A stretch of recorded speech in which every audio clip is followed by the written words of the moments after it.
সংক্রান্তি ওই দিন সবাই গঙ্গা স্নান করবেন। যদি গঙ্গা স্নান কেউ করতে না পারেন, আপনারা কি করবেন মা, সকালবেলায় ঘুম থেকে উঠে একটু স্নান করে, গঙ্গা স্নান যদি করতে না পারেন, গঙ্গা যদি কাছে না থাকে, গঙ্গা জল মাথায় নিয়ে নেবেন স্নান করে। যদি তাও না পারেন, গঙ্গা গঙ্গা করে নেবেন 3 বার মাথায়, তাতেও শাস্ত্র বলছে হয়। দ্বিতীয় বলে রাখি, আপনি একটা শুভ্র পোশাক পরবেন, ভগবানের চরণে তুলসী পত্র দেবেন, পাতাটাতে দুই পক্ষেই দুই পাশেই চন্দন মাখাবেন, গোবিন্দের চরণে তুলসী পত্র দেবেন। সেই দিন গঙ্গায় স্নান করবেন। কেন? শাস্ত্র বলছে স্বয়ং মা গঙ্গা নাকি ওই দিন, স্বয়ং ভগবান কৃষ্ণ ওই দিন গঙ্গার মধ্যে অবস্থান করেছিল, ওই জন্য গঙ্গায় স্নান করতে হয়। স্বয়ং মা গঙ্গা ওই দিন সাগরের মধ্যে মিশেছিল, সাগরের 60,000 ছেলেকে উদ্ধার করেছিল, ওই জন্য ওই দিন 29শে পৌষ মকর সংক্রান্তির দিনে গঙ্গা সাগর মেলা হয়।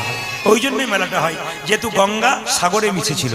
তৃতীয়, দেখবেন আপনারা বিশ্ব সরসজ্জা নিয়েছিল, বিশ্ব সরসজ্জা 58 দিন ছিল।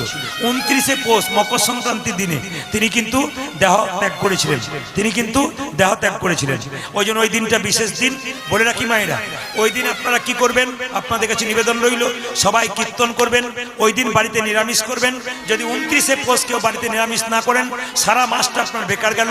এই পৌষ মাসটা হচ্ছে লক্ষ্মী মাস, এই মাসটাকে সবাই সমর্থন করে হিন্দু জাতির মানুষ কেন পৌষ মাসটাকে লক্ষ্মী মাস বলি আমরা।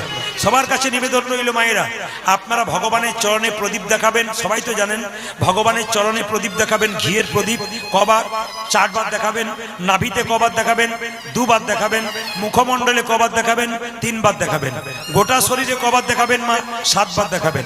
ওই প্রদীপটা নিয়ে গিয়ে কোনো দেবতা বা দেবীকে দেখাবেন, তার চরণে দেখাবেন না, তার বদনে দেখাবেন। খুব মাথায় রাখবেন, ওই প্রদীপটা ওই দিন দেখাবেন। তৃতীয় বলে রাখি, আপনারা ঘিয়ের প্রদীপ যদি দেন, ভগবানের ডান দিকে দেবেন, আর তিল বা তেলের প্রদীপ ভগবানের বাঁ দিকে দেবেন। প্রদীপের নিচে কিছু দিতে হয়, এমনি প্রদীপ রাখতে নাই। প্রদীপের নিচে ধান দিতে হয়, চাল দিতে হয়, কিংবা গম দিতে হয়, তার উপরে প্রদীপটা রাখতে হয়।